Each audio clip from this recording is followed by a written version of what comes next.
When I told my kids I was skipping meals to save money, they rolled their eyes and said, "You exaggerate everything." But they didn't know my late brother left me $6.1 million that week, so I decided to teach them a lesson they'd never forget. My name is Caroline Mitchell, and I'm speaking to you from my living room in Portland, Oregon, where the biggest mistake I ever made turned into the greatest gift of my life. Before we begin, I'd love to know, where are you watching from? Drop your city in the comments below.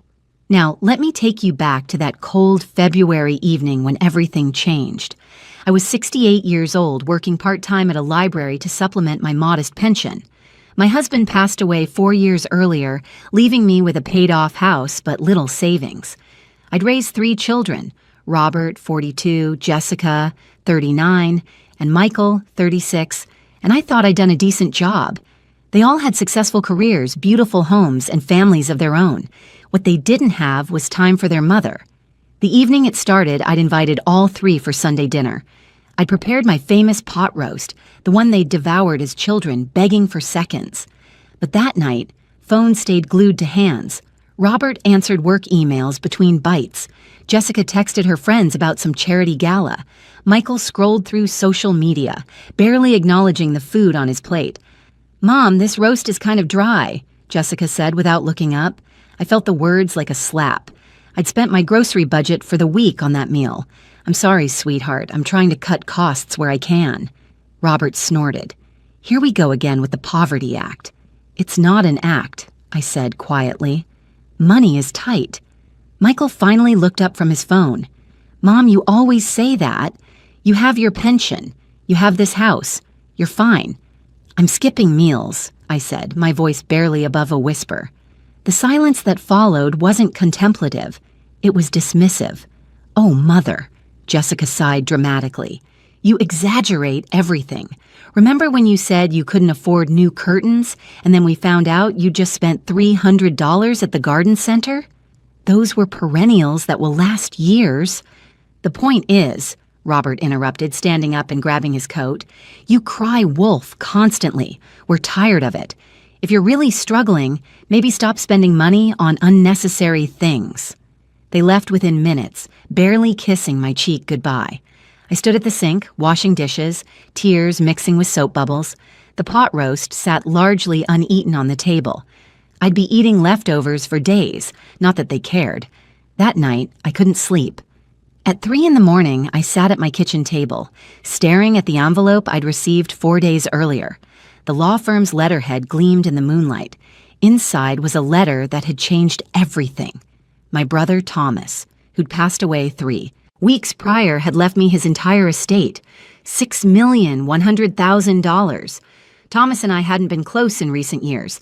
He'd moved to Alaska for work 30 years ago, but we'd exchanged Christmas cards and occasional phone calls. I'd had no idea he'd been so successful. The money was already in my account. I'd cried when I first read the letter. Thomas had written a note attached to his will that said simply, "Carrie, you were the only one who remembered my birthday every year. You were the only one who asked how I was doing, not what I could do for you. Live well, little sister." My first instinct had been to tell my children, to share this blessing, to help them with their mortgages, their children's college funds, their dreams. But that Sunday dinner had shown me something painful and true.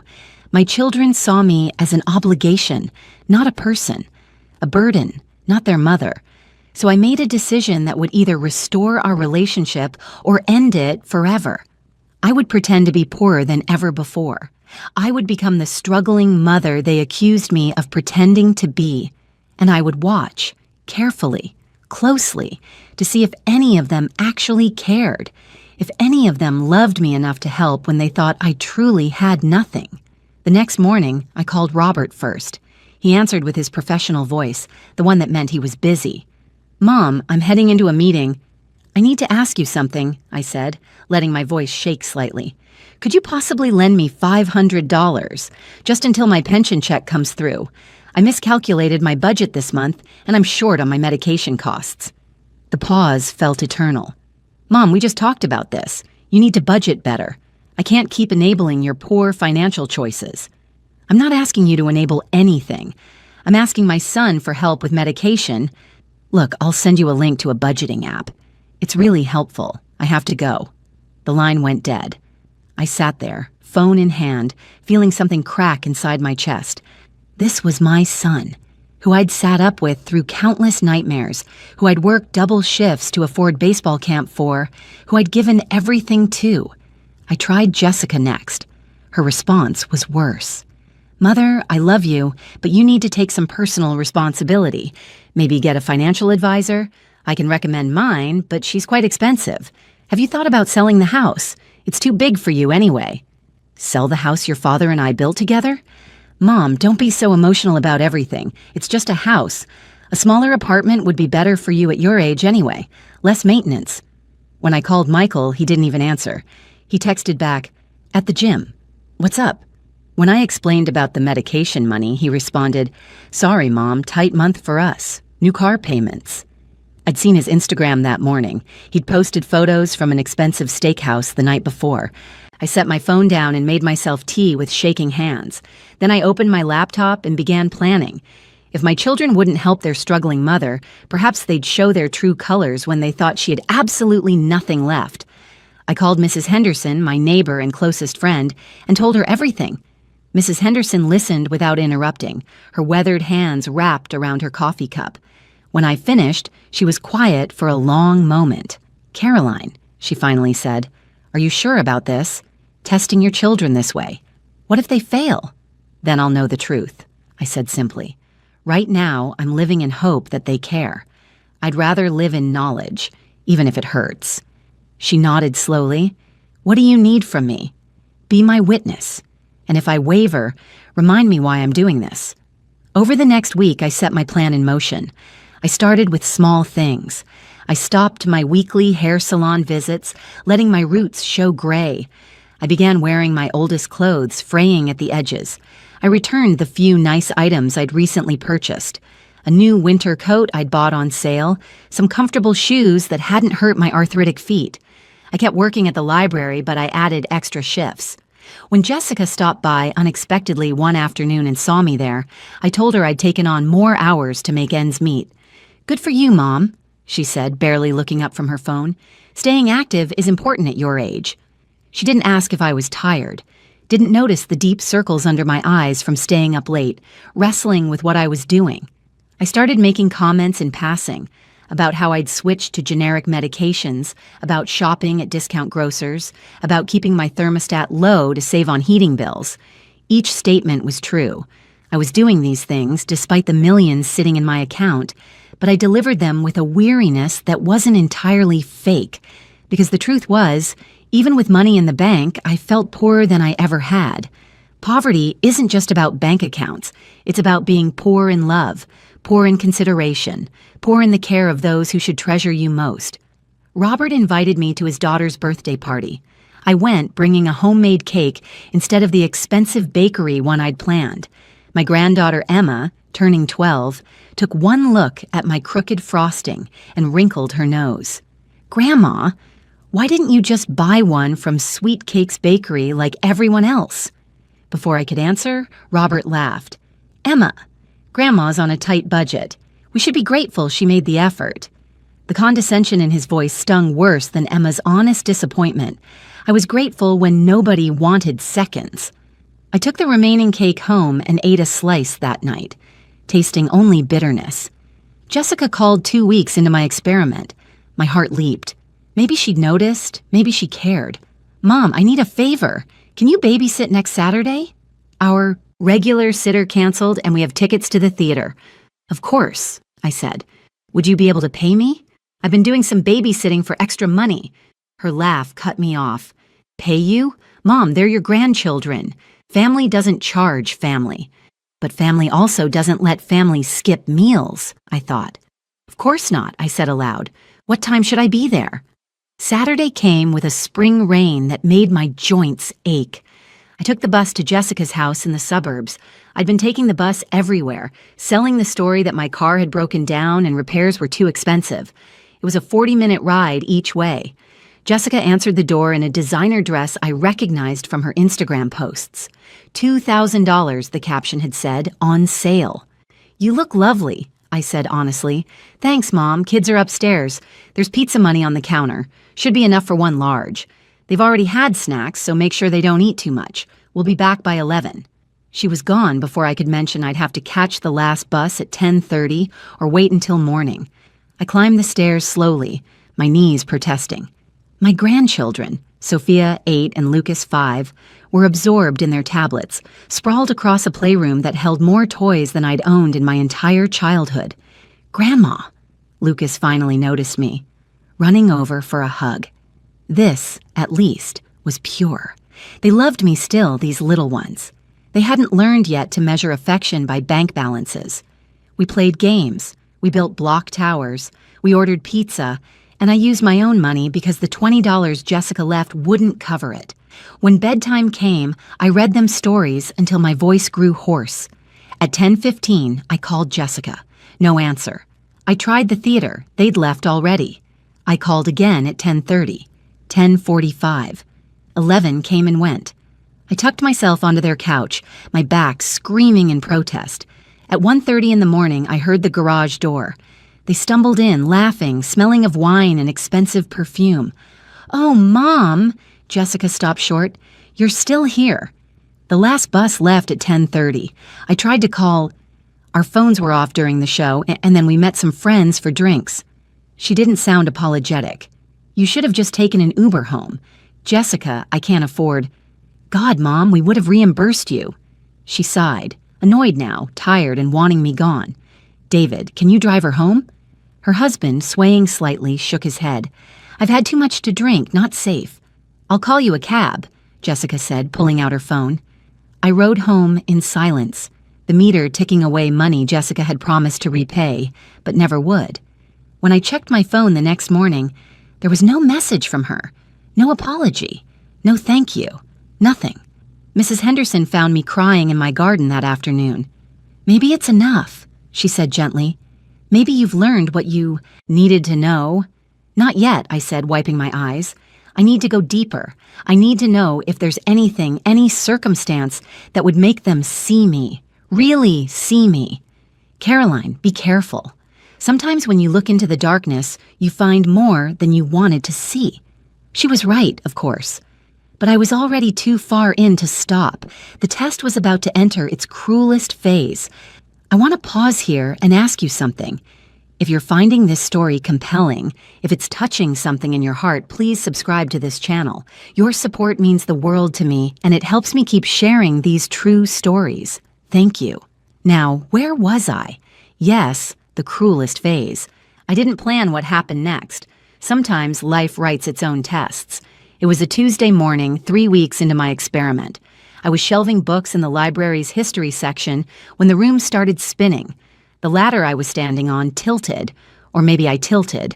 I couldn't tell. I remember Mrs. Patterson, the head librarian, screaming. I remember the floor rushing up to meet me. I woke up in the emergency room with a concussion and a badly sprained wrist. The doctor, a kind woman about Jessica's age, explained I'd been dehydrated and my blood sugar had dropped dangerously low. "Mrs. Mitchell, when was the last time you ate a full meal?" I couldn't remember. In my zeal to sell the story of struggling financially, I'd actually been skipping meals, method acting taken too far. "We need to keep you overnight for observation," she said gently. "Is there someone we can call?" I gave them Robert's number, then Jessica's, then Michael's. Robert's secretary answered. "Mr. Mitchell is in a conference call. Can I take a message?" "This is Providence Hospital. His mother has been admitted. I'll have him call back when he's free." Jessica's phone went to voicemail. So did Michael's. I lay in that hospital bed, wrist throbbing, head aching, and waited. An hour passed. 2. The nurse brought me dinner, soup and crackers, and I ate it slowly, each spoonful tasting like failure. At 7 p.m., my phone finally rang. Michael. "Mom, what's going on? The hospital called?" "I fell at work, concussion, and a sprained wrist. They're keeping me overnight." "Oh man, that's rough. Listen, I'm actually at a work dinner right now. Is it serious? Like, do you need me to come?" I looked at the IV in my arm, the monitor tracking my heartbeat, the lonely room with its institutional walls. "No," I heard myself say. "I'm fine. Don't worry about it." Okay, cool. Feel better, Mom. I'll try to stop by tomorrow if I can. He didn't. Jessica texted around 9. Just saw the message. You okay? I can come tomorrow after my Pilates class if you need anything. From Robert, nothing at all. Mrs. Henderson came instead. She sat by my bed holding my good hand and didn't say, "I told you so," even though she had every right to. What kind of mother raised children who can't be bothered to visit her in the hospital? I whispered. A mother who gave them everything, she said, so they never learned what it means to have nothing, so they never learned gratitude. The nurse who discharged me the next morning asked if someone was picking me up. My neighbor, I said. She glanced at my chart, seeing my 3 emergency contacts. I see. Well, you take care of yourself, Mrs. Mitchell, and maybe eat more regularly, yes? I spent the next week recovering at home, my wrist in a brace, my head still swimming occasionally. Jessica stopped by once, bringing flowers and staying for exactly 15 minutes before rushing off to a lunch appointment. Michael sent a "Bye, get well soon" e-card. Robert called 3 days later between meetings, asking if I was all better now. None of them asked how I'd get by with one functioning hand. None of them offered to bring groceries or help around the house. Mrs. Henderson did all of that, bless her heart. It was during that week of forced rest that I made my final decision. I would stage one last test, the ultimate test, and after that, regardless of the outcome, I would reveal the truth. I called each of them, asking them to come for Sunday dinner. Family meeting, I said. Important news. They arrived separately, phones in hand as always. I'd made a simple pasta, all I could manage with one hand, and they ate without compliment or comment. So what's this about, Mom? Robert checked his watch. I have an early morning tomorrow. I took a deep breath. I need to talk to you about my financial situation. Jessica's eyes rolled skyward. Michael shifted uncomfortably. The fall at work, I continued, means I can't work for at least 6 weeks, maybe longer, and I've realized I can't keep up with the house anymore. The property taxes are increasing, maintenance is expensive, and on my pension alone, I let the sentence hang there. What are you saying? Jessica asked. I'm saying I might need to sell the house, your childhood home, and even then, I'm not sure where I'll go or how I'll manage. The silence that followed wasn't concerned. It was calculating. Well, Robert said slowly, you're right that this house is too much for you. I've been saying that for years. Sell it. Downsize to a senior apartment. Problem solved. Some of those senior communities are really nice, Mom, Jessica added. Very social. You'd probably be happier. But I don't have enough for a down payment on a decent place, I said, my voice breaking. Not entirely an act now. I was hoping. I raised 3 successful children. I thought maybe you could help me. A loan, even. I'd pay you back. Mom, Michael interrupted. We all have our own mortgages, our own families. We can't be responsible for your retirement planning. I'm not asking for retirement planning. I'm asking for help. I'm asking my children to help their mother who has nowhere to go. Robert stood up. This is emotional. Blackmail, Mom. You made your choices. You didn't save enough. That's not our fault. I spent everything on you. The words burst out before I could stop them. Your educations, your weddings, your first cars, your down payments. That was your choice, Jessica said coldly. We didn't ask you to do any of that. And now you want us to feel guilty, to take care of you because you made poor financial decisions? I'm your mother, and we're grateful, Robert said, though his tone suggested otherwise. But we're not your retirement plan. They left together, a united front against their unreasonable mother. I heard them talking in the driveway, their voices carrying through the spring evening. She's getting worse with this manipulation, Jessica said. I know. My therapist says we need to set boundaries, Robert replied. Maybe we should stage an intervention, Michael suggested. Get her to see a financial counselor or something. I stood at the window, watching them drive away in their expensive cars, going back to their comfortable homes, and I felt something inside me crystallize into perfect cold clarity. Mrs. Henderson had been right. I'd looked into the darkness, and I'd found exactly what I feared.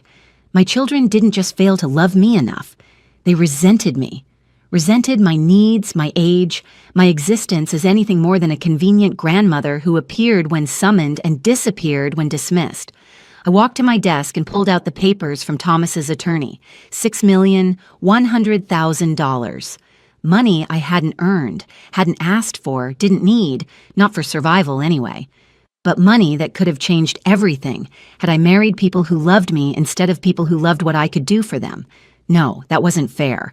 I'd birthed them, raised them, loved them. But somewhere along the way, I'd given them everything they wanted and nothing they needed. I'd smoothed every path, fought every battle, fixed every problem. I'd made their lives so easy that they'd never learned empathy, never developed the muscle of gratitude, never understood that love means showing up. The next morning, I called Thomas's attorney. "Mr. Peterson, I need your help with something unusual." I explained what I wanted to do. There was a long pause. "Mrs. Mitchell, are you certain about this? It's quite dramatic." "I'm certain." "Very well. I'll draw up the papers. But I have to ask, what if they pass this test? What if they surprise you?" "Then I'll be the happiest woman in Oregon," I said. "But I don't think they will." The papers arrived 3 days later. Mr. Peterson had outdone himself. They looked official, legal, devastating. A notice from the county about property seizure due to unpaid taxes.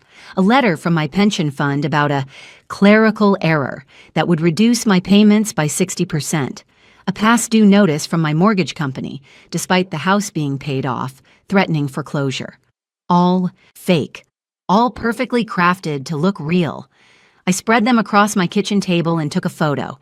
Then I sent a group text to my children. "Need to see you all immediately. Emergency. Please come tonight if possible." Robert responded first. "What kind of emergency?" I sent the photo. For 3 hours, nothing. I imagined them conferring, discussing, deciding how to handle their difficult mother's latest crisis. Finally, Jessica replied, "Mom, we'll come by this weekend. Try not to panic. These things can usually be worked out." This weekend, 4 days away. Their mother losing her home, and they'd pencil her in for the weekend. Michael added, "Have you called the county? Sometimes these notices are mistakes." Robert's response was the final knife. "Mom, I really think you need to consult with a professional about your finances. This has gotten out of hand." I didn't wait for the weekend. The next morning, I called them each individually. "I need you to come today, all of you, 5 o'clock. This cannot wait." Something in my voice must have broken through because they came. They arrived within minutes of each other, faces tight with annoyance, masquerading as concern. They sat in the living room, the room where I'd nursed them through fevers, where we'd opened Christmas presents, where their father had read them bedtime stories. The room now felt like a courtroom. "Mom, we're all here," Robert said. "What's so urgent?" I looked at each of them. My children. The babies I'd held, the toddlers I'd chased, the teenagers I'd worried over, the adults I'd hoped they'd become. "I'm going to tell you a story," I said, "and I need you to listen without interrupting." I told them everything. About Thomas's death, about the inheritance, about the letter he'd left, about the $6.1 million sitting in my bank account for the past 2 months. The color drained from their faces. "I told you I was skipping meals," I continued, my voice steady now. "You said I exaggerated. I asked for $500 for medication. You said I needed to budget better. I fell and ended up in the hospital. You couldn't be bothered to visit. I told you I might lose my home. You told me it was my fault for poor financial planning." "Mom," Jessica started. "I'm not finished." The steel in my voice surprised even me. "For 2 months, I've watched and waited. I've tested you, yes, but I've also given you countless opportunities to simply be kind, to be present, to love your mother without expecting anything in return." "This is insane," Robert said, standing. "You lied to us. You manipulated us. I showed you exactly who you are." My voice cracked. "Do you know what hurts most? Not that you wouldn't give me money. I didn't need your money. It's that you wouldn't give me time, wouldn't give me concern. Your mother was struggling and you were annoyed by it." Michael's face had gone red. "So what? You're rich now and you're punishing us for not helping you, when we thought you were poor." "No," I said quietly. "I'm wealthy now and I'm showing you what you lost when you stopped seeing me as a person. when I became just an obligation on your calendar. Jessica was crying now. Mom, if you'd known I had money, you would have cared. Do you hear yourself? The silence was deafening. Here's what's going to happen, I said. I'm going to use this inheritance the way Thomas wanted me to use it, to live well. I'm going to travel. I'm going to make memories. I'm going to donate to causes I believe in, and I'm going to think very carefully about what I leave behind when I die. You're cutting us out, Robert said flatly. I'm giving you a chance, I corrected. A chance to decide what kind of people you want to be, what kind of children you want to be, not for money, for love. They left in shock, and I let them go. Mrs. Henderson came over an hour later, finding me staring out the window at the garden Thomas and I had planted together 40 years ago. How do you feel? She asked. Lighter, I said, and heartbroken, both at once. The next few days were quiet. No calls, no texts. I wondered if I'd lost them completely and I had to sit with the very real possibility that money mattered more to them than I did. On the fourth day, Michael showed up at my door, alone. Can I come in? We sat at the kitchen table. He looked terrible, exhausted, eyes red-rimmed. I haven't slept, he admitted. I keep thinking about what you said, about the hospital. I was at a work dinner, Mom. But the truth is, I could have left. I could have come. I didn't think it was that important.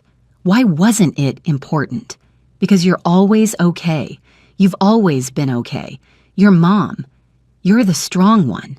I'm 68 years old, Michael. I'm not always going to be okay. He nodded, tears spilling down his cheeks. I know that now, and I'm terrified that I learned it this way, that it took you testing us to show me I'd stopped being your son and started being, I don't know, someone who takes you for granted. What changed? I asked. Between when you were a boy who hugged me goodnight and now? Life got busy, and you never complained, not really. You were always there when we needed you, so I guess I thought you'd always be there. I never thought about what you needed. It wasn't enough, not yet, but it was a start. I can't promise to be perfect, he said, but I want to try. Not because of the money. I don't care about the money. I care that I almost lost my mom because I was too selfish to see her. Jessica came the next day. Her apology was harder, more defensive, but it came. She talked about her own fears of aging, of becoming invisible the way she'd made me invisible. She talked about her marriage, struggling in ways she'd never told me. She talked about being so focused on appearing perfect that she'd forgotten how to be real. Robert took longer. 2 weeks passed before he showed up, and when he did, he brought his daughter, Emma. Emma has something to say to you, he said. My granddaughter looked at me with tears in her eyes. Dad told me what happened. How we all treated you. I'm sorry I was mean about the cake, Grandma. It was the best cake at my party because you made it. Robert's apology was stiff, uncomfortable. He'd spent his whole life being right, and admitting he was wrong didn't come easily, but he tried. He told me about the pressure he felt, the expectations, the way he'd learned to measure everything in dollars and outcomes rather than relationships and presence. I'm my father's son, he said. Dad always said men provide. I thought that meant money. I forgot it also means showing up. 3 months have passed since that confrontation. The relationship with my children isn't perfect. It may never be perfect, but it's real now. Michael calls twice a week just to talk. Jessica and I have coffee every Sunday, phones put away. Robert is trying, in his awkward way, to be more present. They don't know the details of my will yet. That's a conversation for another day. But I've made my decisions, and they're fair. Not equal, perhaps, but fair. I've learned that fairness isn't about splitting everything evenly. It's about recognizing effort, growth, and genuine love. I did take that trip I mentioned. To Alaska to see where Thomas built his life. I stood at his grave and told him about his niece and nephews, about the gift he'd given me that was so much more than money. He'd given me truth. The inheritance changed my life, but not in the way you might think. The money itself? It's wonderful to have security, to not worry, to be able to help causes I believe in and spoil my grandchildren the way grandmothers should. But the real gift was clarity. I'd spent years making excuses for my children's behavior. They're busy. They have their own lives. I'm being too sensitive. The money forced me to see what was real and what was wishful thinking. Mrs. Henderson asked me last week if I regretted the test. No, I said without hesitation. I regret that it was necessary, but I don't regret doing it. Some of you watching this might think I was cruel. Maybe I was.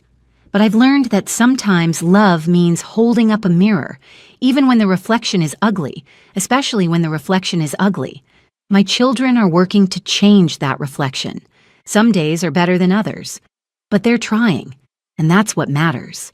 As for me, I'm living the life Thomas wanted for me. I've donated to the library where I worked, funding a program for seniors who want to learn technology. I've set up college funds for my grandchildren with one condition. They have to write me letters about what they're learning, not for money, but for connection. I'm planning a trip to Italy next spring. Mrs. Henderson is coming with me, and every Sunday my children come for dinner. Sometimes the conversation flows easily. Sometimes it's awkward, but they come. They put their phones away. They help with dishes. They ask about my week and actually listen to the answers. Last Sunday, Jessica brought dessert, a bakery cake, expensive and beautiful. Then she paused and said, "Actually, Mom, could we make one together instead, like we used to?" We made a lopsided chocolate cake with crooked frosting, and it was the most delicious thing I'd tasted in years. That's my story, the inheritance that taught me what I was worth, not in dollars, but in dignity, the money that bought me truth, even when the truth hurt. I hope it makes you think about the people in your life, about whether you're showing up, about whether you're seeing them or just going through the motions. Thank you for watching, and remember, call your mother while you still can.